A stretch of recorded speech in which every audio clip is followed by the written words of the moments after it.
తెలంగాణ అసెంబ్లీలో హెల్త్ పాలసీపై చర్చ జరుగుతోంది. లైవ్ చూద్దాం. అన్ని రాష్ట్రాలకు సంబంధించి resource mobilization has become an important functionality of the state government అధ్యక్ష.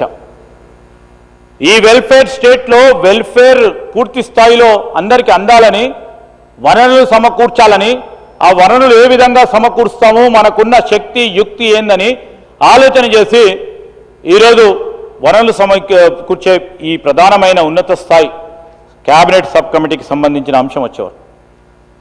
మరి ఓ ప్రక్కన కాలుష్యంతో పాటు వనరులను కూడా సమకూర్చే కార్యక్రమం చేయాలని మరి ముందుకు వెళ్ళటం కూడా జరిగింది అధ్యక్ష.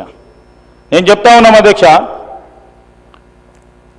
ఈ కార్యక్రమంలో 2013లో ఆనాడు ఉమ్మడి ఆంధ్రప్రదేశ్ రాష్ట్రంలో మ్యాండేట్ ఇవ్వడం జరిగింది. Mandate compulsory red and orange industries. అప్పుడు కూడా రింగ్ రోడ్ ఏర్పాటు చేసుకున్నాం మనం. ఆ మ్యాండేట్ ద్వారా GOMS 20 డేటెడ్ 1/3/2013 అధ్యక్ష, red and orange industries out side the ring road ఏర్పాటు చేయాలని మ్యాండేట్ కూడా ఇవ్వడం జరిగింది అధ్యక్ష. అదే కార్యక్రమంలో ఈరోజు చెప్తా ఉన్నాం అధ్యక్ష, క్రొనాలజీ ఆఫ్ ఈవెంట్స్లో ఈ విధానం ముందుకు తీసుకెళ్లాలనే ప్రయత్నం గత ప్రభుత్వం కూడా తీసుకుంది. కానీ లాంఛనప్రాయంగా వారు కొన్ని ఆడాక్ బేసిస్ మీద నిర్ణయాలు తీసుకున్నారు అధ్యక్ష. అయితే ఈ ఫ్రీ హోల్డ్ దీనిలో రెండు ఉన్నాయి అధ్యక్ష. ఒకటేమో ప్రతిపక్షాలకు సంబంధించి చాలా వరకు కూడా కన్ఫ్యూజన్ చేసి ప్రజానీకానికి సమాచారం ఆ విధంగా అందించే ప్రయత్నం చేశారు అధ్యక్ష. ఒకటి, నేను ఇంతపూర్వకం చేసినప్పుడు మేము ఈరోజు హెల్త్ పాలసీ తీసుకున్న నిర్ణయం ఎవరికైతే వారి వారి ఆస్తులు ఉన్నాయో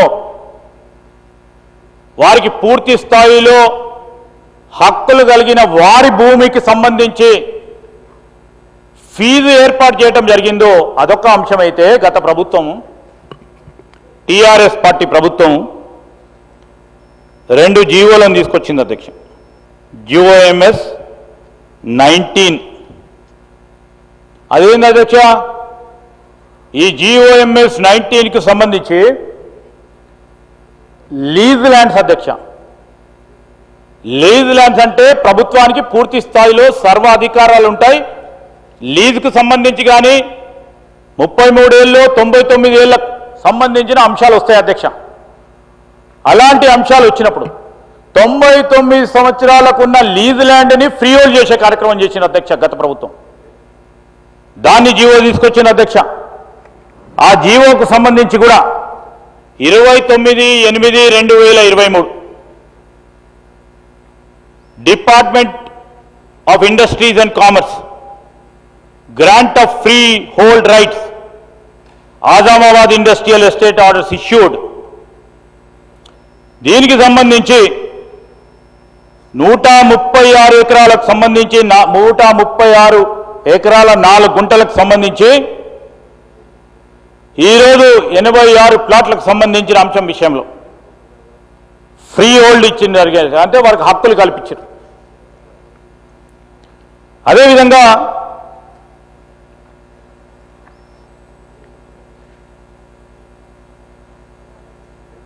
GOMS 16 అని మరొకటి తీసుకొచ్చింది అధ్యక్ష. గ్రిడ్ పాలసీ అని, గ్రోత్ ఇన్ డిస్పర్షన్ పాలసీ అని,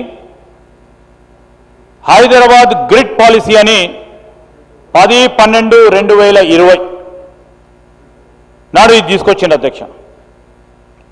దీంట్లో కూడా మరి వారు ఇదే విధమైన ప్రయత్నం చేసిన గ్రిడ్కు సంబంధించి మరి అప్పుడు ఏర్పాటు చేసుకున్న పారిశ్రామిక వాడల్లో ఫ్రీ హోల్డ్ చేస్తూ